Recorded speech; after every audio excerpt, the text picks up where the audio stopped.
Tinupad ni Gilbert ang pangako sa tiyuhin na siya ay makikiramay at makikipaglamay sa mga naulila ni Petro. Nag-ahit siya at nagbihis ng maayos na damit. Nakapaligo na rin siya. Naghapunan na. Hindi na siya mukhang desperado nang lumabas ng bahay at magtuloy sa tabing ilog. Tinanguan niya at nginitian ng mga nagsibati sa kanyang mga kapitbahay at kakilala. Nakita niya ang kanyang tiyo Celso sa kahuntahan ng mga nakatatanda ang mga payat at matataba. Nagtuloy siya sa loob at hinanap ang dapat damayan. Sa haring ng mga nakaupong kababaihan ay namataan niya si Emily na nakasuot ng itim at namumugto ang mga mata. Hapis na hapis ang mukha ng matabang ginang, napansin ni Gilbert. Sumalit na naman sa isip ni Gilbert ang Emily noon na magandang-maganda at proporsyonalidad ang makurbang katawan. Si Emily ngayon na nagluluksa ay malayong-malayo na sa dating anyo, kanyang naunawaan. Tumayo si Emily at sinalubong siya. Tuloy ka, Gilbert. Salamat at nakaparito ka. Ikatutuwa ito ni Petro. May lungkot sa tipid ng ngiti ng ginang. Kinamaya ni Gilbert ang buntis. Nakikiramay ako, Emily. Salamat, Gilbert. Mauupo ka at magpapakuha ako ng kapit tinapay. Okay lang, Emily. Huwag ka nang mag-abala at hindi naman ako bisita. Pagkasabi niya ay lumapit na si Gilbert sa kabaong ng lalaking lumayo pa ng kamatayan sa ibang bansa. Si Emily ay nagbalik sa kinauupuan sa grupo ng mga katandaang kababaihan. Matagal na tinitigan ni Gilbert ang mukha ng namatay. Inaarok niya kung ang mukha ni Pedro ay naglalarawan ng katiwasayan o ligali. Matiwasay kaya ito dahil nananahimik na ang kaluluwa sa kabilang buhay. O si Pedro ba ay naliligali ngayon dahil naiwan ng wala sa oras ang pinakamamahal na ginang. Nakapikit si Pedro na parang natutulog lamang, napansin ni Gilbert. Para rin si Lorena noon na payapa ang anyo habang nasa ataol. Ano kaya at biglang dumilat si Pedro at ngitian siya? Naisip ni Gilbert. Siya rin ang nangilabot sa naisip. Bahagya siyang lumayo sa kinabuburulan ng kapitbahay. May bakanting upuan sa tabi ni Emily at doon siya naupo. Nakinig siya sa usapan ng mga kababaihang katabi ni Emily. Ang galing na si Batong, naligaw ka ba rito ha, Emily? Tanong ni Nana Gunding. Umiling si Emily. Hindi pa ho. Hindi ko naman inaasahang pupunta rito si Mang Badong Nana Gunding. Sa bagay alam natin walang pakialam sa mahihirap ang taong iyon. Gusto pa nga yata ay mawala na tayo sa lupa niya niya eh. Hindi na sumagot si Emily. Wala siya sa mood na makipagdaldalan kay Nana Gunding at sa iba pang kababaihang naroon. Sa biglang pagkawala ni Petro ay gulong-gulo ang isipan ng ginang. Si Gilbert ay nakikiramdam. Wala siyang maisip sabihin kay Emily. Magkatabi sila ni Emily na parehong walang imik. Isama mo na lang ako sa hukay, Petro. Usal sa sarili ni Emily. Wala sa timing ng pagkamatay mo, Petro. Paano na ngayon ang iyong mag-ina? Malapit nang magsilang ang misis mo. Ito ang naglalaro sa isip ng pintor. Hindi ka talaga dapat naligo sa malalim na bahagi ng dagat, Petro. Napakawalang kwenta ng pagkamatay mo. Muli ay tumatakbo sa isip ng ginang. Bali-bay na spoil pa ni Petro ang Emily na to. Lahat halos nang magustuhan niya susunod. Ang turing nito kay Petro ay kombinasyong asawa, utusan at alipin. Naiwan niya kung paano pa mabubuhay ang ginang na masyadong dumay depende sa yumao. Tuloy sa pagsusuri sa sitwasyon ni Gilbert. Ang gabi ay lumalim na. Si Gilbert na likas na hindi sociable at paliwas sa tao ay nanatili sa kinauupuan sa tabi ni Emily. Si Emily ay nanatili rin sa pwesto. Tahimik na dinibdib ang sinapit ng kabiguan. Biglang namatay ang ilaw.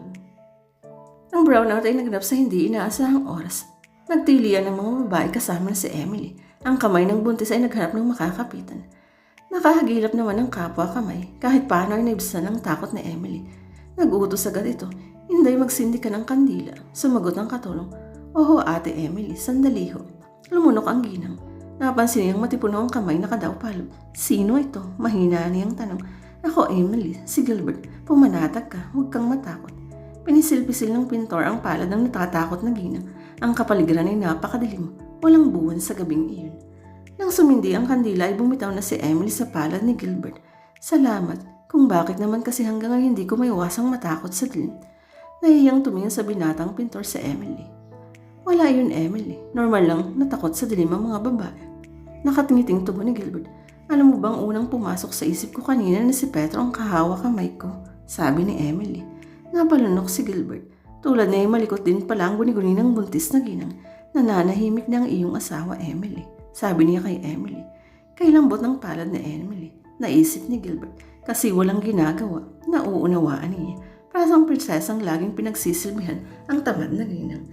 Brace yourself, Emily. Usal muli ni Gilbert sa sarili. Ngayong wala na si Pedro, ngayong byuda ka na at magsisilang ng anak, lahat ng katatagan sa mundo ay kakailanganin mo. Nakihalubilo rin naman sa mga kadalagahan at kabinetaan si Gilbert ng bandang hating gabi na. Si Emily ay pinagpahinga muna ng mga kaanak nito. Kabilang sa mga kadalagalahang nagsisipaglamay sina Josie, Lilay at Trixie. Ang unang dalawa ay may tuturing niyang mga bulaklak ng bato, mga ordinaryong dalagang pwedeng hindi pansinin. Si Trixie ay tulad ng isang kumikislap na alahas. Hindi nga lang totoong gem si Trixie, kundi isang palamuting tinapya sa puwet ng baso. Napangiti sa sarili si Gilbert. Ang tatlong babaeng itong taga-ususan ay pawang pinag-isipan niyang alay ng pagmamahal bago niya naging nobya si Lorena. Marahil kung isa sa tatlong kanyang niligawan, buhay pa sana si Lorena, kanyang naisip. Sapat iyon para malungkot na naman si Gilbert. Ang guilt na maagang pagkamatay ni Lorena ay minsan pang sumapuso niya. Mabigat ang damdaming umuwi siya at nagtuloy sa Teresa. Ang larawang iginuhit niya, si Lorena na nanunumbat, naninisi at malungkot ay kanyang minasdan. Tahimik siyang napaluha. Lorena, patawad sa kasalanan ko. Kinabukasan ay bunang pa siya ni Gilbert. Ano ka mo, Gilbert? Aalis ka muna ng mga 2 buwan at saan ka naman pupunta? Bakit? Sunod-sunod na tanong ni Mang Celso.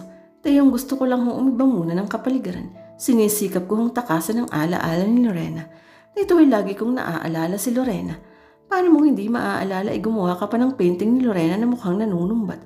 Ang dapat mong ginuhit, Gilbert, ang anyo ni Lorena masaya at puno ng buhay. Di ba masarap alalahanin ng isang tao sa pinakamaganda niyang kaanyuan? Umiling si Gilbert. Kung ganun ho ang nilarawan ko kay Lorena, para ko lang binigyang kasiyahan ang sarili ko, tiyong. Namatay na nga ho siya dahil sa akin, ay iintindihin ko pa rin ang pansarili kong kaligayahan. Tumangutang ho ang matandang lalaki. Sinabi ko na naman sa iyong alisin mo ng guilt sa puso mo, Gilbert. Hindi mo direktang gustong mamatay si Lorena. Mahina ang puso ng tao. Nobyo ka man niya o hindi, ay posibleng namatay pa rin siya. Pumuntong hininga ang pintora.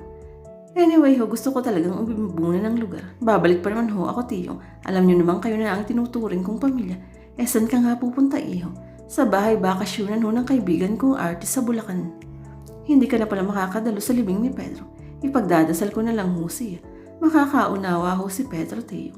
Napapailing na tinapik ni Mang Celso sa balikat ang pamangkin. Ikaw na ang bahala, pero babalik ka pa ha. Bago magtanghali ay sa kanya ng bus patungong probinsya si Gilbert. Dala niya ang mga gamit sa pagpipinta, pati ng ilang perasong damit. Ang totoo ay bigla ang pagpapasya ni Gilbert na lumayo muna sa ususan. Nag-aalala siyang baka hindi na naman niya matupad ang ipinangako kay Lorena na hindi na siya iibig sa ibang babae. Ayaw naman niyang aminin ay para siyang hinahatak ng kanyang damdamin na pansinin ng dating babaeng itinatangi niya noon, si Emily. Siguro'y nababaliw na ako, sabi ni Gilbert sa sarili.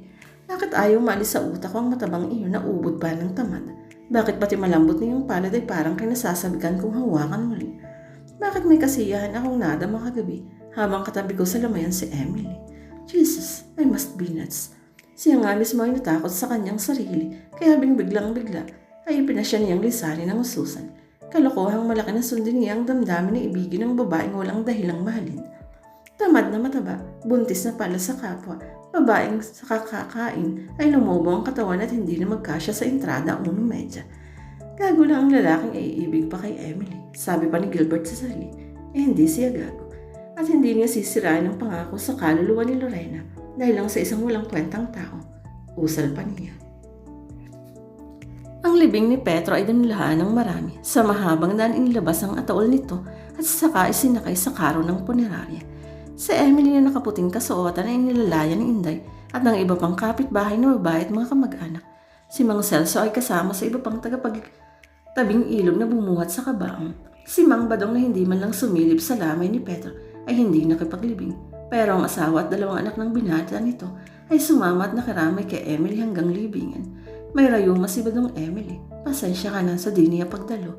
Sabi ng ginang ni Mang Badong, pinagtakpan nito ang pagkukulang ng asawa. Luhang tumango si Emily. Noon ay binibindisyon na ng pare ang labi ng yumao. Hustong nailagak na sa huling hantungan si Pedro nang bumuhos ang malakas na ulan.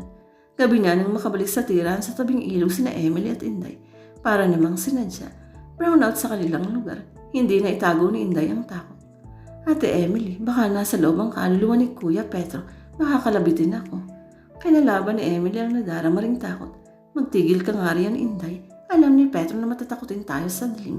Hindi tayo mumulto riyan. Sige, dalawa tayong papasok at magsindi agad ng ilawan. Naalala ni Emily ang gabing brownout din at napakapit siya sa kamay ni Gilbert. Bakit pakiramdam niya ay panatag ng patatag siya sa pagkakahawak sa palad ng binata? Hindi niya nakitang dumalo si Gilbert sa libing. Naalala niya, o marahil ay hindi lang niya nakita. Si Gilbert pa ba ang mawawala sa libing ng kanyang asawa? May pagkakatulad pala ang buhay nila ni Gilbert. Kanyang napansin. Pareho sila ng binatang namatayan ng mga taong kaugnay sa kanilang buhay. Si Gilbert ay nawala ng inobya. Siya naman ay ang asawa. Pareho palang nagluluksa ang mga puso nila ni Gilbert na uunawaan niya.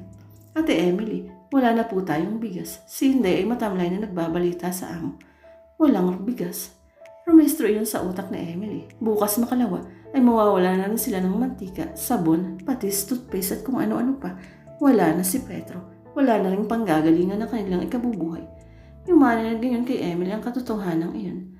Ate, umutang ka na sa tindahan, Inday. Sa isang linggo pa kamo, tayo makakabayad ng lahat nating nakuha. Pabawasin niya sa perang maiiwan ni Petro ang lahat nilang utang.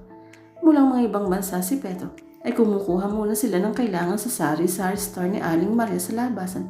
Tuwing kinsenas at katapusan ng buwan lang sila nagbabayad. Ang huling perang matatanggap niya mula sa pinagtrabahuhan ni Petro ay alam niyang maliit lamang. Kung babawasin pa ang kailang pagkakautang, halos kaunti na lang ang malalabi. Manganganak pa naman siya. Wala pa naman siyang malaking ipon. Napaluha at napakagatlabi si Emily. Hindi pala lahat ang pagkawala ni Petro ang dapat niyang isaloob. Ngayon nga pala ay wala ng Petro mag-aaruga sa lahat ng pangangailangan sa buhay. Kanyang naunawaan. Tamil-mil silang naghapunan ng kasabay na si Inday. Sinulya pa niya si Inday. Magana itong kumain gaya ng dati. Saan siya kukuha ng pansweldo kay Inday? Naitanong niya sa sarili. Nakapaniyang sinapupunan. Malapit na siyang manganak. Kung masusunod ang sabi ng doktora, ay baka sa papasok na linggo na. Saan siya kukuha ng ipagpapalaki sa kanyang magiging anak? Sa sarili ay naitanong din ni Emily. Wala pa naman siyang alam na trabaho. Eksperto lang siya sa mga programa sa telebisyon at sa pamamahid sa papag sa tabing ilog. Hindi siya sanda sa ganitong sitwasyon, kaya naunawaan. Hindi niya ipahahalata kay Inday ang kanyang mga agam-agam.